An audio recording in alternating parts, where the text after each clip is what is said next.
Hello, everyone, and welcome back to Ancient History Jewelry Stories, your favorite niche podcast about jewelry history. Those of you who listened to the short and sweet update episode 2 weeks ago will know that this podcast topic was chosen with your help, at least those of you who voted in my Patreon poll. We did things a little differently this time around. Although I have had podcast polls in the past, this time we split it up into 2 polls. The first had 5 possible topics, of which you could choose your 3 favorites. That poll was open to all Patreon members. And the second poll was for paid Patreon members, where I took the 3 favorite topics from the first poll and had you vote on one. Now, to my surprise, that vote ended in a tie. The winner for this month was the history of Art Nouveau jewelry, and we're going to talk about some of the masters of the Art Nouveau design movement in the jewelry world. And next month, we're going to be talking about the art of faking it, a history of jewelry forgery, which is a history just about as long as the history of jewelry itself. I did take a break from podcasting for the month of March, simply to avoid burnout, continue to be excited about podcast episodes, and not work myself to death over a hobby, but I am back feeling refreshed and so excited to tackle one of my favorite topics, the history of Art Nouveau jewelry. And before we get into all of that, in case you are new here, what is this? Who am I? What are we even doing? My name is Melise, and I am a goldsmith trained in ancient techniques. That means I make jewelry using techniques that humans have been using to craft adornments for thousands of years. Of course, I do have the benefit of things like electric lighting and just plain old electricity, but at its core, the way that I create jewelry is not that different from how someone would have done it in a workshop in, say, ancient Greece or ancient Rome 2,000 years ago.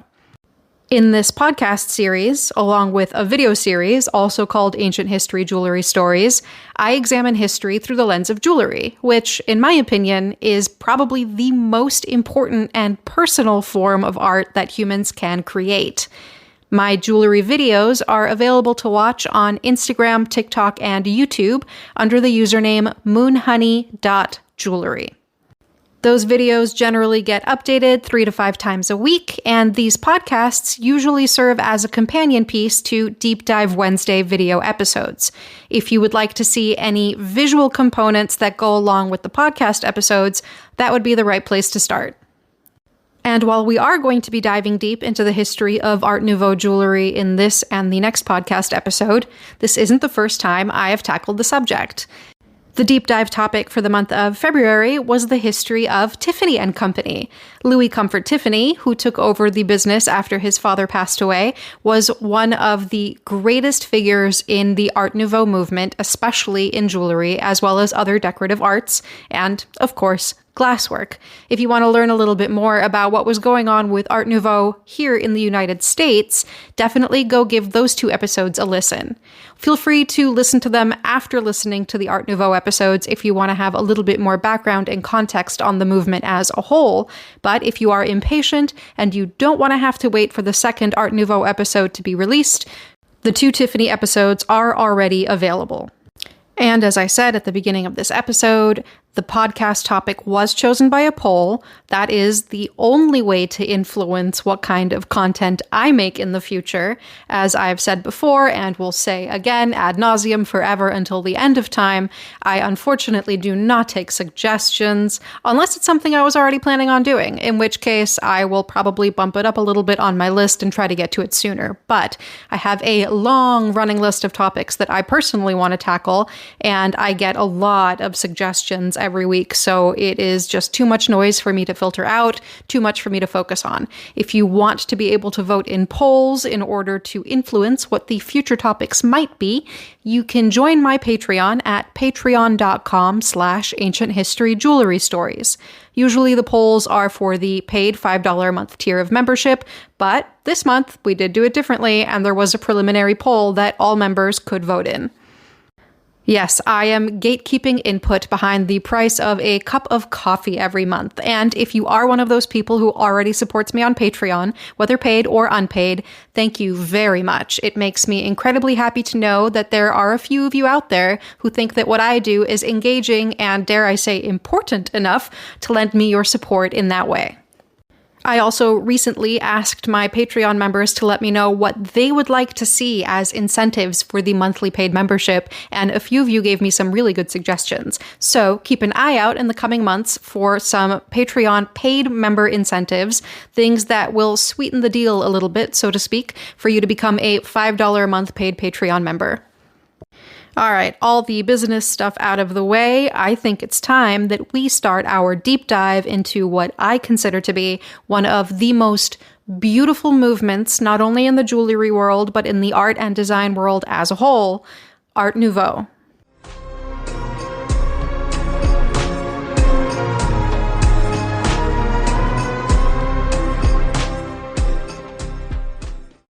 Given the popularity of this topic, when I put up possibilities for podcast topics in the poll, many of you are probably already quite familiar with the Art Nouveau movement.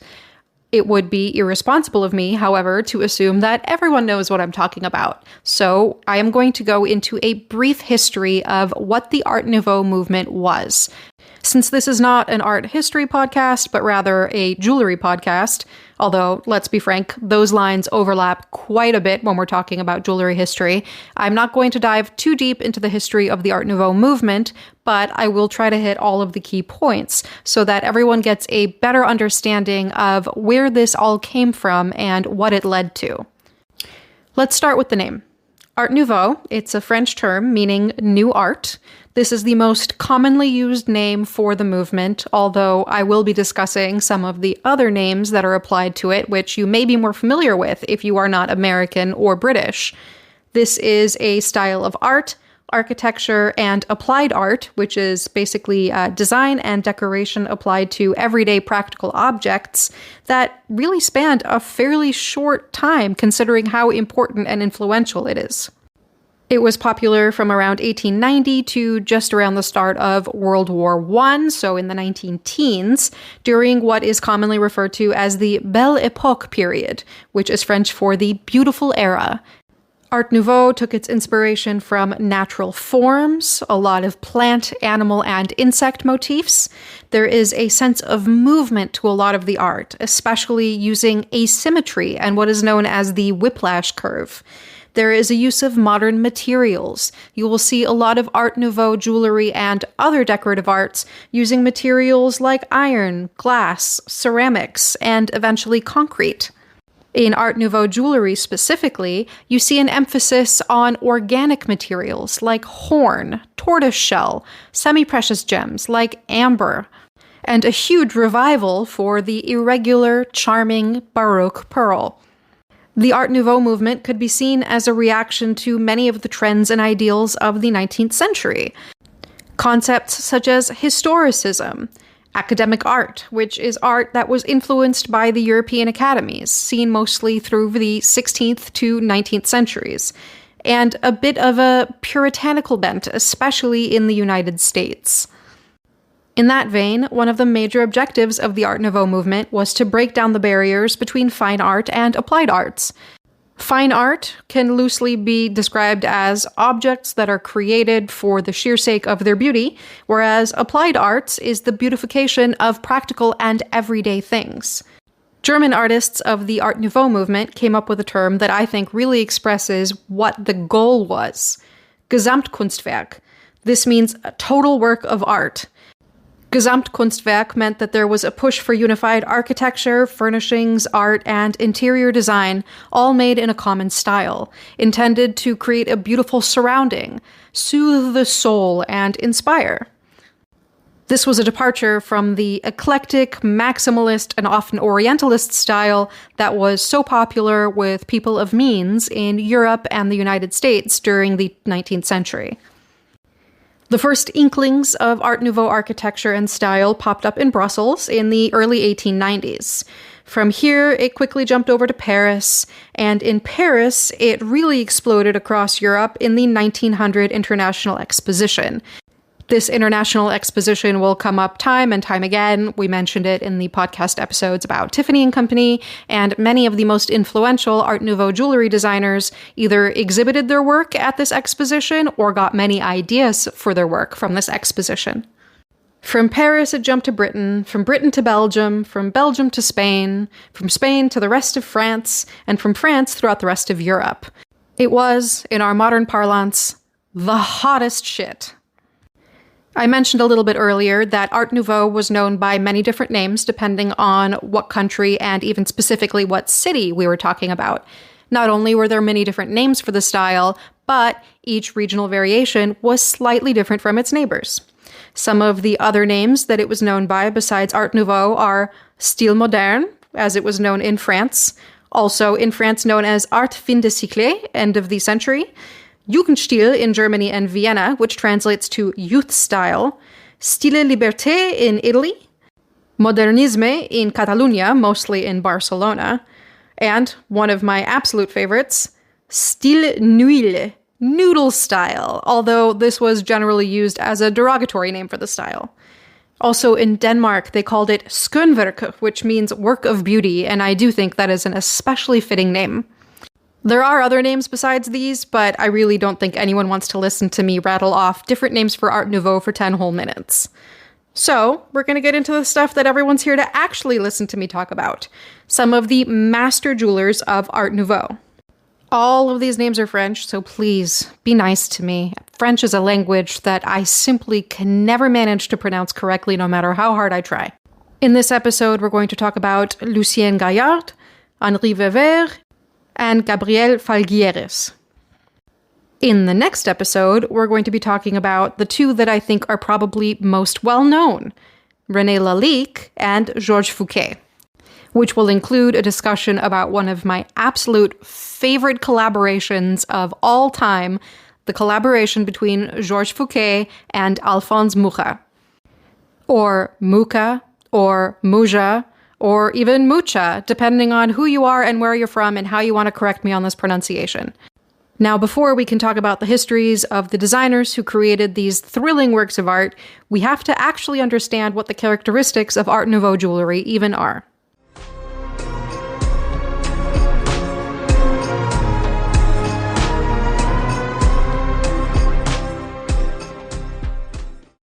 So what makes Art Nouveau jewelry Art Nouveau jewelry? Well, much like the broader Art Nouveau movement, there's a heavy emphasis on natural inspiration. A lot of organic forms inspired by plants, animals, and insects. A lot of asymmetry. A lot of this beautiful whiplash curve that you see in so much Art Nouveau art. There is also a heavy emphasis on women as subjects.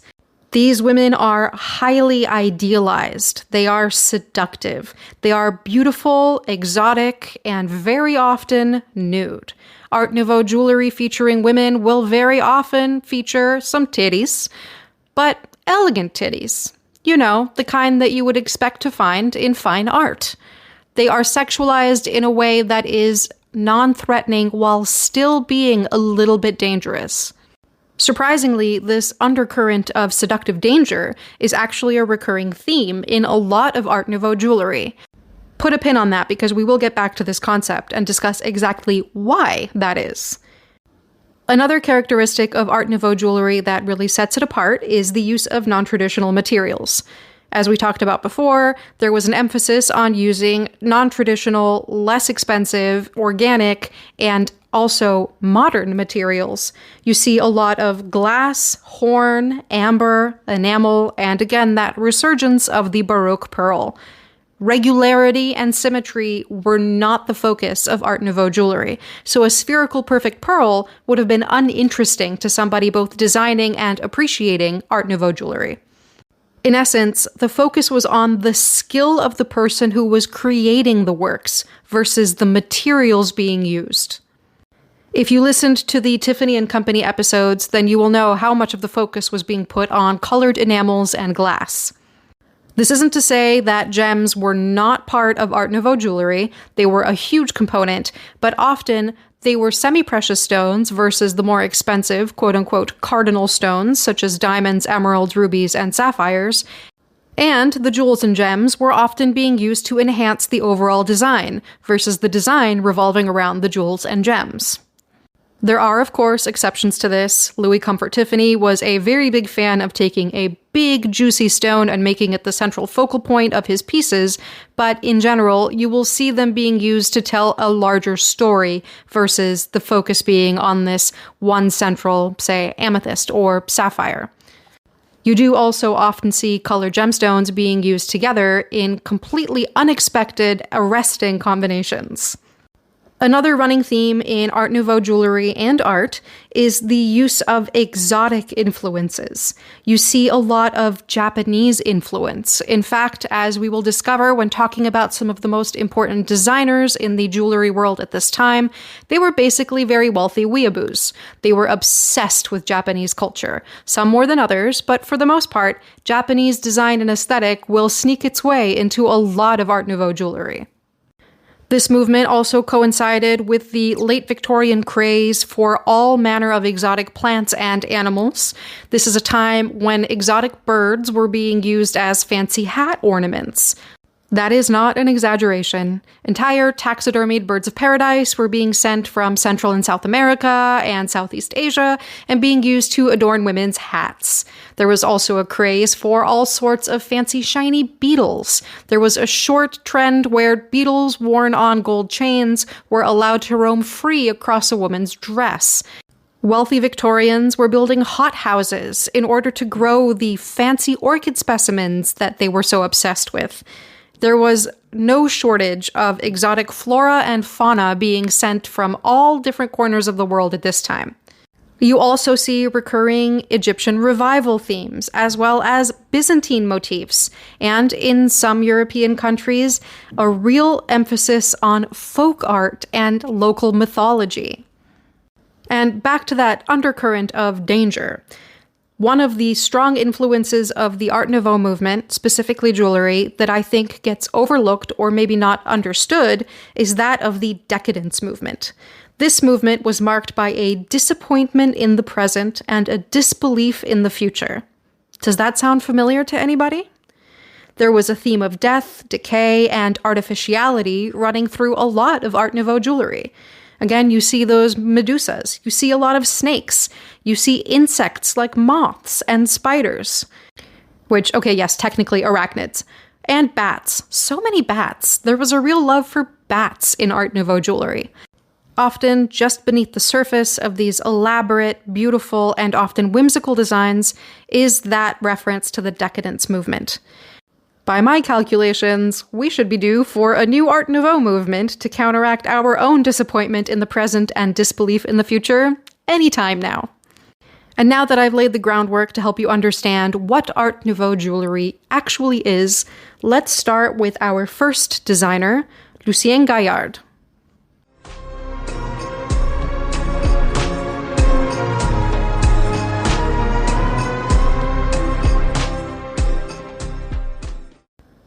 Lucien was born in Paris in 1861. He was born into a family of jewelers, starting with his grandfather, Amédée Alexandre Gaillard, who founded a jewelry firm in 1840. This was passed on to his son Ernest, and then Lucien took over in 1892, after training as his father's apprentice.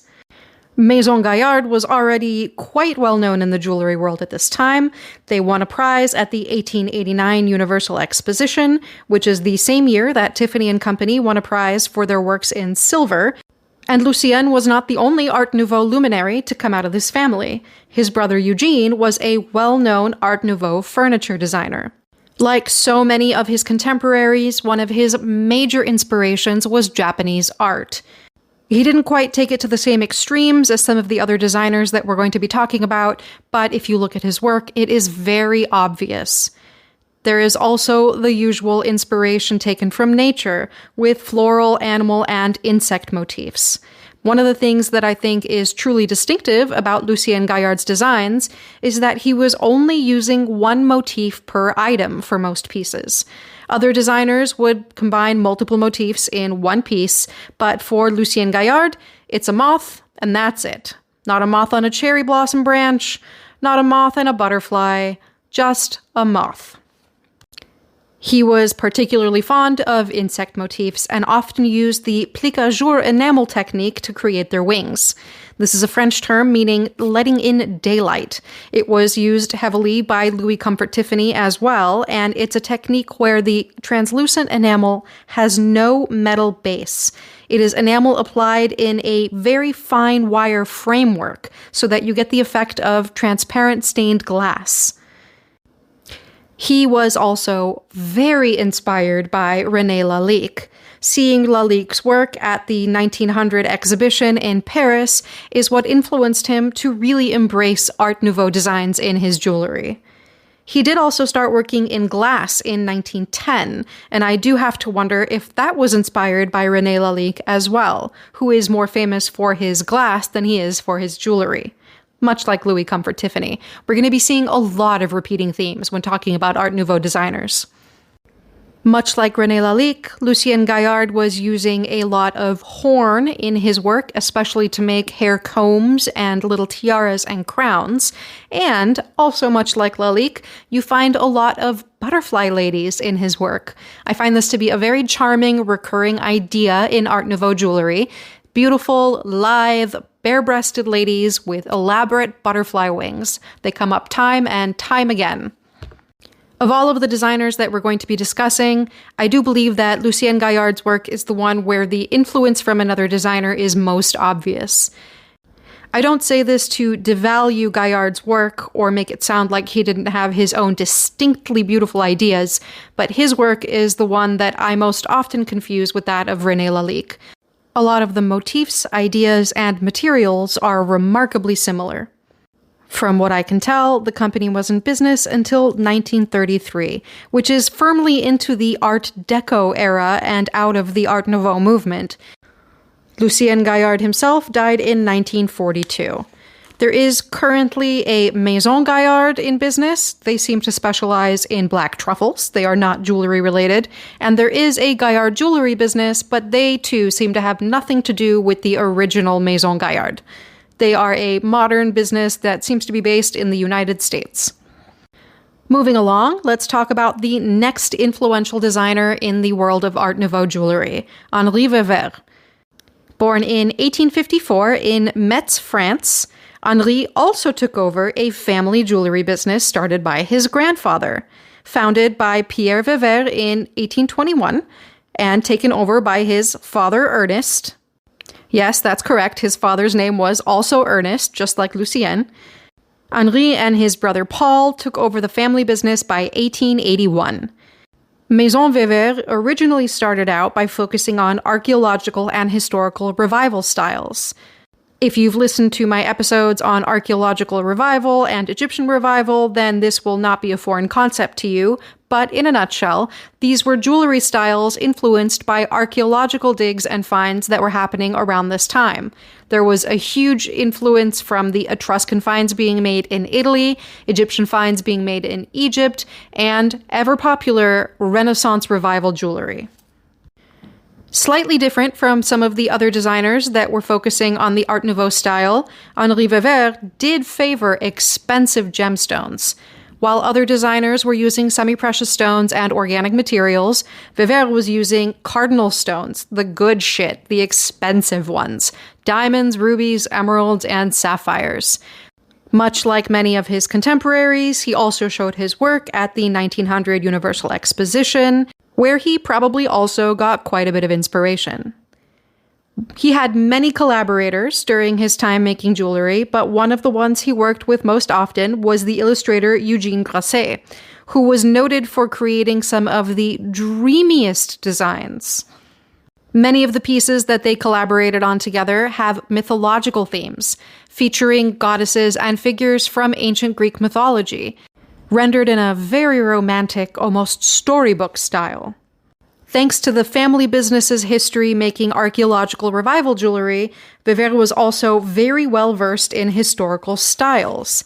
He had studied Renaissance and Rococo jewelry at length, and often translated those inspirations through the lens of Art Nouveau style. Much like so many of his contemporaries, Vever was obsessed with Japanese art. It was one of the main influences in his work, and it was a personal passion of his. In fact, he became one of the earliest collectors of Japanese ukiyo-e woodblock prints. He was a member of Les Amis d'Art Japonais with Claude Monet, which was a group of wealthy Japanese art enthusiasts who would meet to discuss Japanese art over dinner.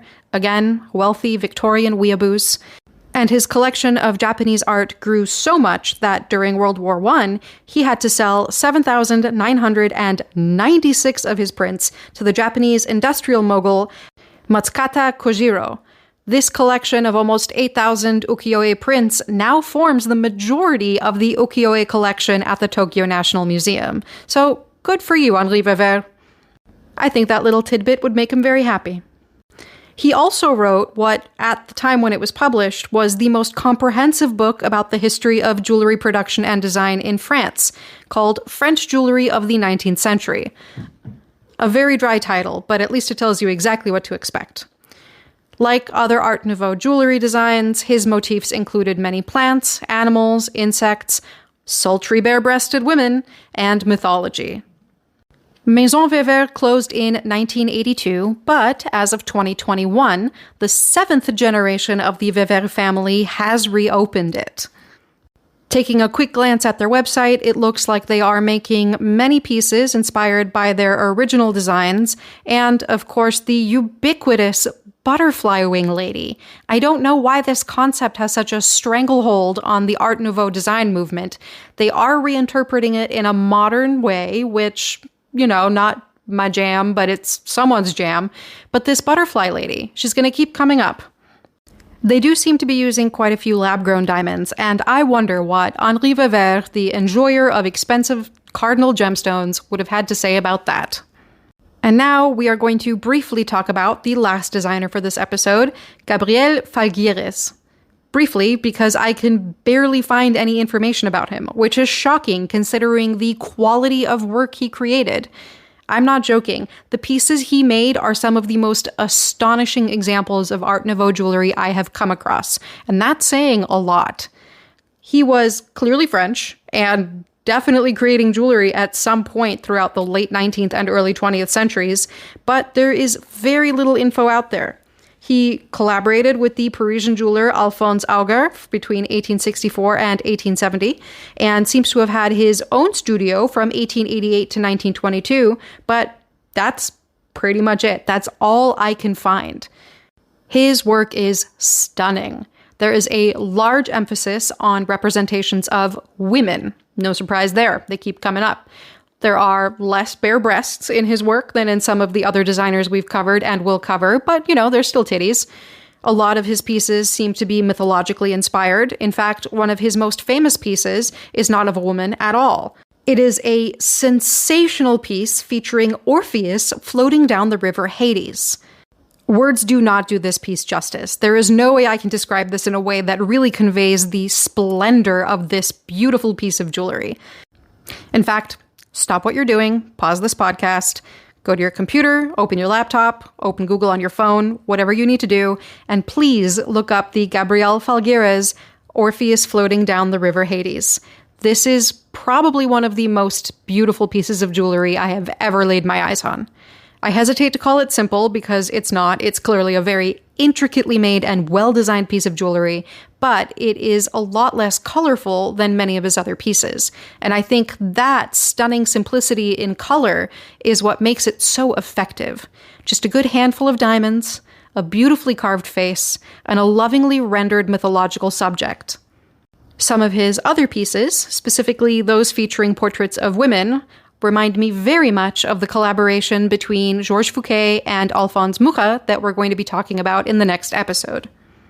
And while I wish I could give you more information about this clearly incredibly talented artist, that's all I've got. If you know any more about Gabriel Falgueires, including how to properly pronounce that last name, because I immediately want to say it in Spanish, and it is a French name, please send me an email at hello@shopmoonhoney.com.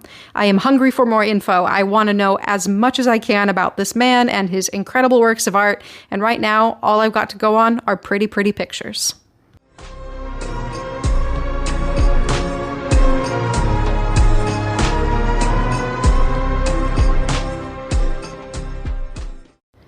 Well, that just about wraps up the episode for today. I hope you enjoyed learning about these 3 incredible Art Nouveau jewelry designers, even if some of the information is a little bit light. And I hope you enjoyed learning about some of the basics of the Art Nouveau design movement as a whole. I think my favorite fact from this episode is that detractors of the Art Nouveau style called it noodle style. I think I might just refer to it as noodle style from here on out. This is definitely one of my favorite design movements. It's something that I find incredibly inspiring, and knowing that it spans such a short little bit of time is also really surprising. Even though the time span is short, we still have so much to talk about.